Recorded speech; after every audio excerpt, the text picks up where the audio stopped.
ஏங்க, நம்ம சேனலுக்குன்னு சப்ஸ்கிரைபர் இருக்காங்க, அவங்களுக்காக ஒரு வீடியோ போட துப்பு இல்லை. என்னங்க பண்ணிக்கிட்டு இருந்தீங்க? போங்க, போய் வீடியோ ரெடி பண்ணி போடுற வழியை பாருங்கள். மன்னிச்சு கோடி பட்டு, எனக்கு இருந்த அலப்பறையில் இதெல்லாம் நான் மறந்துட்டேன். அப்படி உங்களுக்கு என்ன அலப்பற வேண்டியிருக்கு?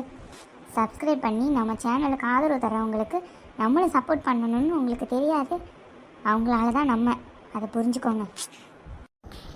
அது இல்லடி பட்டு, கொஞ்ச நாளாக நான் வேறு வேலையில் இருந்தேன்ல, அதனால தான் இதை நான் மறந்துட்டேன். அப்படி என்ன வேலையில் இருந்தீங்க சொல்லுங்கள். எனக்கு தெரியாமல் நீங்கள் என்ன வேலையில் இருந்தீங்க நானும் தெரிஞ்சுக்கிறேன்.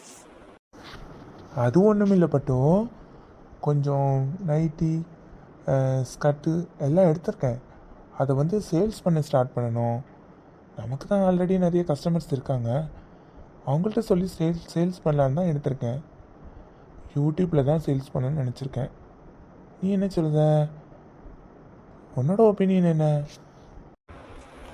எனக்கே தெரியாமல் நைட்டி பாவடையா எடுத்துகிட்டு வந்தீங்களே, எனக்கு 2 பீஸ் கொடுத்தீங்களா? நானும் சும்மா ஒன்றும் வாங்க மாட்டேன், காசு கொடுத்து தான் வாங்குவேன். சரியா? எனக்கு கொடுக்கலாம். எடுத்துகிட்டு வந்தோன்னே பொண்டாட்டிக்கு கொடுக்கணும்னு என்ன இருந்தது அந்த மனுஷனுக்கு? எங்கே வச்சுட்டு வந்திருக்காரு? வெளியில் வச்சுட்டு வந்திருக்கீங்களா? 2 டிசைன் நைட்டியை பார்த்து நான் 2 எடுத்துக்கிடுதேன். போட்டால் நல்லா தானே இருக்கும். ஏன் வெறும் சேலையாக கட்டணும்னு எனக்கு என்ன தலையெழுத்தா என்ன?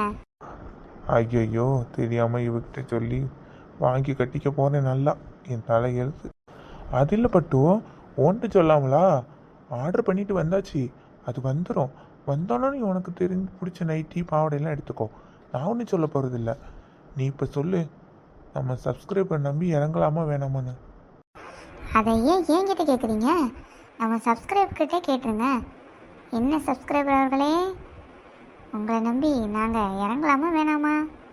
கோபத்தோடு பேசுகிறேன்னு நினைக்காதீங்க, ஒரு பாசத்தோடு பேசுகிறேன்.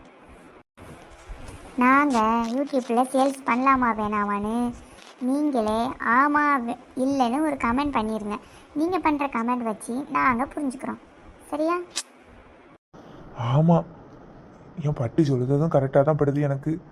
நீங்கள் என்னன்னாலும் ஒரு கமெண்ட் போட்டுருங்க. அதுக்கப்புறம் தான் நாங்கள் 2 பேரும் என்ன ஏதுன்னு முடிவு எடுத்துட்டு உங்கள்கிட்ட சொல்லுதோம். என்னன்னாலும் எங்களுக்கு ஆதரவு கொடுப்பீங்கன்னு நம்புகிறேன்.